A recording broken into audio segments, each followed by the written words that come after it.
ETF index mutual funds నేర్చుకుని stock మార్కెట్లో రాణించాలనుకుంటున్నారా? వెంటనే ఈ నెంబర్కి కాల్ చేయండి. నమస్తే, వెల్కమ్ టు సుమన్ టీవీ. నేను పద్మిని. ప్రస్తుతంతో పాటు ప్రముఖ ఆధ్యాత్మికవేత్త, వాస్తు జ్యోతిష పండితులు డాక్టర్ నిట్టల ఫణిభాస్కర శర్మ గారు మనతో పాటు ఉన్నారు. మాట్లాడదాం. నమస్కారం అండి. నమస్కారం అండి. మార్చి 3వ తారీఖున మంగళవారం పౌర్ణిమని ఇంకాస్త అంటే మరి గ్రహణం వస్తోంది కాబట్టి, ఆ గ్రహణం భారతదేశంలో అందున హైదరాబాద్ లో కూడా కనిపించబోతోంది కాబట్టి, మరి ఈ గ్రహణం ఏ సమయంలో వస్తోంది, అంత్య ఘడియల్లో వస్తోంది అని అంటున్నారు, వింటూ ఉన్నాము.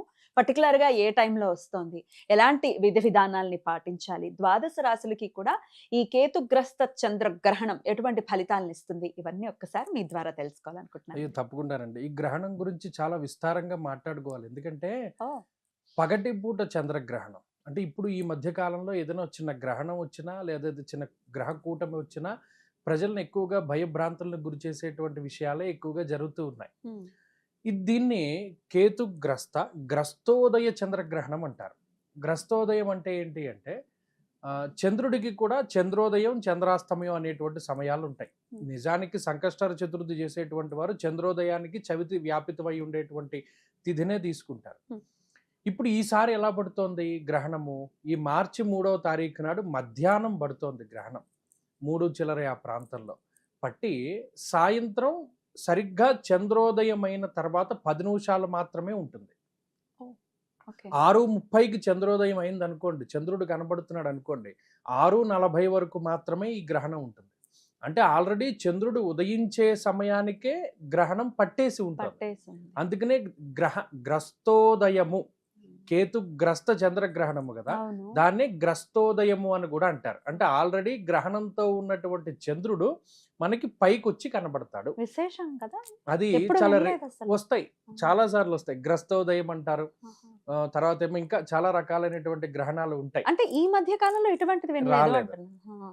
ఇది అంటే దీనికి ప్రాముఖ్యత ఏమిటి అంటే ఇది ఒకటే, చంద్రుడు ఉదయించడమే గ్రహణం పట్టి ఉదయిస్తున్నాడు కనబడేటువంటి సమయం. అలాగే ఈ గ్రహణం ఏంటి అంటే సాధారణంగా చంద్రగ్రహణాలు పగటిపూట వచ్చేటువంటి వాటికి ప్రాముఖ్యత తక్కువ, కానీ గ్రహణ నియమాలన్నీ కామనం. ఇది ప్రజలు చాలా జాగ్రత్తగా గుర్తుపెట్టుకోవాలి. అంటే ఆ రోజు ఉదయాన్నే గుళ్ళవన్నీ మూసివేస్తారు. గ్రహణానికి పట్టు స్నానాలు, విడుపు స్నానాలు, గ్రహణమైన తర్వాత మనం చేయగలిగేటువంటి దానాదులు ఇవన్నీ యథావిధిగా చెయ్యాలి. కానీ ఇది అంత పవర్ఫుల్ అయినటువంటి గ్రహణం కాదు. చాలా మంది చెప్తూ ఉన్నటువంటి విధంగా అంటే అంత భయంకరమైనటువంటి గ్రహణం కాదు. కారణం ఏమిటి అంటే కేవలం 10 నిమిషాలు మాత్రమే మనకి ఇది కనబడుతుంది. మనకి కనిపించేటువంటి సమయం చాలా తక్కువ, కానీ దీనికి నియమాలన్నీ వర్తిస్తాయి. ఇది ఇక్కడ ప్రజలు అర్థం చేసుకోవాలి. మేము గతంలో కూడా ఒక చిన్న వీడియో చేశాం. ఇది పెద్ద భయంకరమైన గ్రహణం కాదు, ఇంతలా చెప్తున్నారు కానీ ఇది మనకి కనబడదు. ఒకవేళ ఇంత పవర్ఫుల్ గ్రహణం అయితే పంచాంగకర్తలకు తెలిసి ఉంటుంది కదా, చాలా కొన్ని పంచాంగాల్లో అయితే గ్రహణం రోజున కూడా ముహూర్తాలు ఇచ్చారు. చాలా దారుణమైనటువంటి విషయం అది. 3వ తారీఖున గృహప్రవేశాదులు చేసుకునేవారు ఉన్నారు. అంటే మన పంచాంగాలు ఎంత దిగజారిపోతున్నాయి మనం ఒకసారి గమనించాలి. మా ఊరు దగ్గరలో భీమవరంలో పెద్దవాళ్ళ ఇంట్లో వివాహం జరిగితే అదేంటి మంగళవారం నాడు పెళ్లి చేసుకుంటున్నారు, మంగళవారం నాడు పెళ్లి చేసుకుంటున్నారంటే అని అడిగితే వాళ్ళు మాకు చెప్పిన సమాధానం ఏంటి అంటే 12 దాటిపోతే రోజు మారిపోతుంది. అయితే పంచాంగ కర్తలు కొంతమంది అలా ఇస్తున్నారు, అందరూ కాదు సుమా. కొంతమంది 12 దాటిపోతే రహితం అవుతుందని, 12 దాటిపోయి ఇది మంగళవారం కాకుండా బుధవారం కింద తీసుకోవచ్చు అని, తీసుకుంటే మళ్ళీ వాళ్ళ తప్పు లేకుండా తీసుకుంటే రహితం అవుతుందని కొంతమంది రాస్తున్నారు. అలాగే ఈ 3వ తారీఖుకి ముహూర్తాలు ఇచ్చిన మహానుభావులు ఉన్నారు. అదేమంటే ఇన్ఫర్మేషన్ అంత క్లియర్ కట్గా ప్రజల దగ్గరికి వెళ్ళడం లేదు. అందుకని మన మాధ్యమం ద్వారా చెప్పవలసింది ఏంటి అంటే ఇది అంత స్ట్రాంగెస్ట్ గ్రహణం కాదు, అలాని గ్రహణం లేదని చెప్పడానికి లేదు. మనకి 10 నిమిషాలే కనబడుతుంది. అందులోనూ గోదావరి జిల్లాల వాళ్ళకైతే అసలు కనబడదు. ఇక్కడ కనపడుతుంది. మీకు ఇక్కడ హైదరాబాద్ ప్రాంతం కాబట్టి ఇది ఈశాన్య భారతానికి ఎక్కువగా కనబడుతుంది కాబట్టి ఎవరైనా ఇంట్రెస్ట్ కొద్దీ చూడాలనుకునేటువంటి వారు ఒక 10 నిమిషాలు, అది కూడా మబ్బులు అవి లేకుండా ఉంటే ఏదైనా చూడొచ్చేమో కానీ. అందుకని ఇందాక చెప్పాం, గ్రస్తోదయము ఆల్రెడీ గ్రహణం పట్టేసి ఉన్నటువంటి చంద్రుడు ఉదయిస్తాడు. ఇవి గ్రహణం గురించినటువంటి విషయాలు. ఇందులో ప్రత్యేకించి పట్టు స్నానం చేయాలి, విడుపు స్నానం చేయాలి, గ్రహదానాదులు ఇచ్చుకోవాలి, దేవాలయాలు మూసివేయాలి, సంప్రోక్షణ చేసుకోవాలి, గ్రహణం అయిపోయిన తర్వాత రోజున యజ్ఞోపవీతం మార్చుకోవాలి, ఇవన్నీ ఇవన్నీ కామన్. ఉంటాయి. మరి ఏ రాశిలో పడుతోంది, అలాగే ఎవరెవరు చూడొచ్చు, ఎవరెవరికి ఎటువంటి, ఎంతైనా 10 నిమిషాలు పట్టినా 1 నిమిషం పట్టినా గ్రహణం గ్రహణమే కదా, ఓ 40 రోజులైనా దాని ఇంపాక్ట్ ఉంటుంది అనేది వింటూ ఉన్నాము. మీ అనాలిసిస్ ప్రకారం కూడా చెప్పండి ఎవరెవరు ఇందులో జాగ్రత్త. ప్రత్యేకించి కేతుగ్రస్తం అవుతోంది కాబట్టి పుబ్బా నక్షత్రంలో గ్రహణం పడుతోంది. అంటే పుబ్బా. సింహరాశి, ఉమ్. పుబ్బా నక్షత్రము సింహరాశిలో ఈ గ్రహణం పడుతోంది కాబట్టి ఓకే. సింహరాశి వారు చూడకూడదు. ఓకే. ఇంకా చూడకూడనటువంటి రాశులు 3 ఉన్నాయి. ఒకటి సింహము, 2 కన్య. కన్య వారు కూడా ఈ గ్రహణాన్ని చూడకూడదు. తర్వాత మకర రాశి వారు కూడా ఈ గ్రహణాన్ని చూడకూడదు. వృషభ రాశి వారు కూడా గ్రహణాన్ని చూడకూడదు.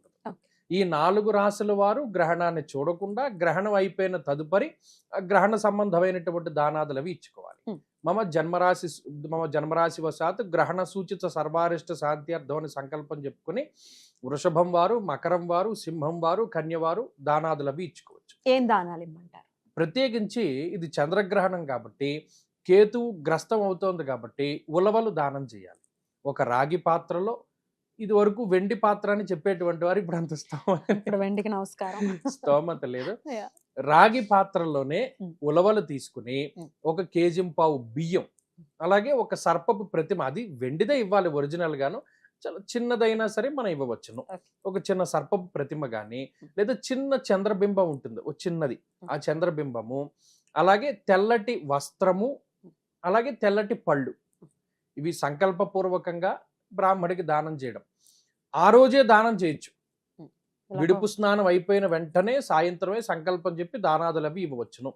ఎవరికైనా కుదరకపోతే తర్వాత రోజు ఉదయమే స్నానం చేసి యజ్ఞోపవీతం అది మార్చుకుని దానం అది చేయవచ్చును. ఏమంటే మేము వేరే దేశంలో ఉన్నాం, మేము దానాదులు అవి ఇవ్వలేమనుకుంటే ఈ గ్రహణం పట్టిన 3 నెలల లోపు ఎప్పుడైనా సరే వాళ్ళు దానాదులు అవి ఇవ్వవచ్చును. దానివల్ల పెద్ద ప్రమాదం ఏమి ఉండదు. కానీ దానం చేయవలసినటువంటి వారు మాత్రం మకరము, సింహము, వృషభము, కన్య, ఈ 4 రాశుల వారు చేయాలి. 4 రాశుల వాళ్ళకి ఏమైనా ప్రత్యేకమైన ఫలితాలు ఉంటాయండి?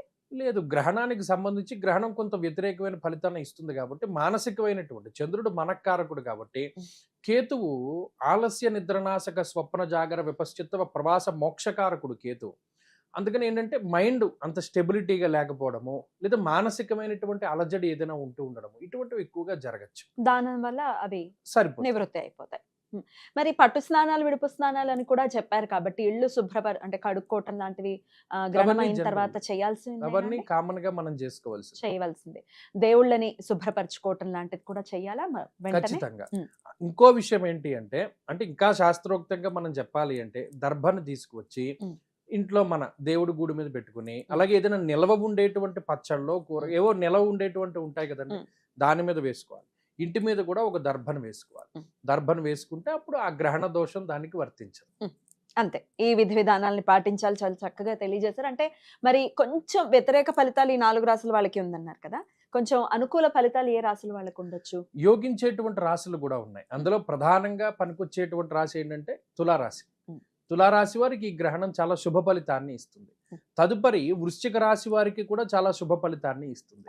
ఈ 2 రాశుల తర్వాత మిథున రాశి వారికి కూడా ఈ గ్రహణం చాలా శుభ ఫలితాలని ఇస్తుంది. దీని తర్వాత మీనరాశి వారికి కూడా యోగాన్ని ఇస్తుంది. అంటే మీనము, మిథునము, తుల, వృశ్చికం, ఈ 4 రాశుల వారికి ఉత్తమమైనటువంటి ఫలితాలు చెప్పారు. ఇందాక మనం చెప్పుకున్న రాశులకి అధమమైనటువంటి ఫలితాలు, ఇక మిగిలినటువంటి 4 రాశులకి మధ్యస్థమైనటువంటి ఫలితం. దానికి మంచి కాదు, చెడు కాదు, మధ్యలో మిశ్రమంగా. ఇది ఒక 3 నెలల పాటు ఉండేటటువంటి పరిస్థితి ఉంటుంది. అద్భుతం అండి, చాలా చక్కగా తెలియజేశారు. భయభ్రాంతులకి ఖచ్చితంగా గురవుతూ ఉన్నారు. అమ్మో గ్రహణం అని అంటే ఇదో మీకు మాకు పండగ అని అనుకుంటున్నారు జనాలు. కాదు, జనాలు జాగ్రత్తగా ఉండాలి. ఖచ్చితంగా ఖగోళంలో జరిగేటటువంటి ప్రక్రియ ఇంపాక్ట్ ని చూపిస్తుంది. మనం భూమి మీద ఉన్నాం కాబట్టి. విషయం కూడా దీంట్లో మనం యాడ్ చేయాలి అంటే గర్భిణీ స్త్రీలు ప్రత్యేకించి ఎవరైతే అంటే ఒక కొంత 7వ నెల 8వ నెల గర్భిణీ స్త్రీలు ఉన్నారో వారు, అలాగే మామూలుగా సాధారణంగా ఎవరు గర్భిణీ స్త్రీలు, ముఖ్యంగా 7, 8 నెలల్లో ఉండేటువంటి వారు మాత్రం మరింత జాగ్రత్తగా ఉండాలి. కదలకూడదని ఏం చెప్పం కానీ కొంచెం బయట తిరగకుండా మధ్యాహ్న కాలంలో ఉంటే సరిపోతుంది. అద్భుతం అండి, చాలా చక్కగా తెలియజేశారు. కృతజ్ఞతలండి. నమస్కారం.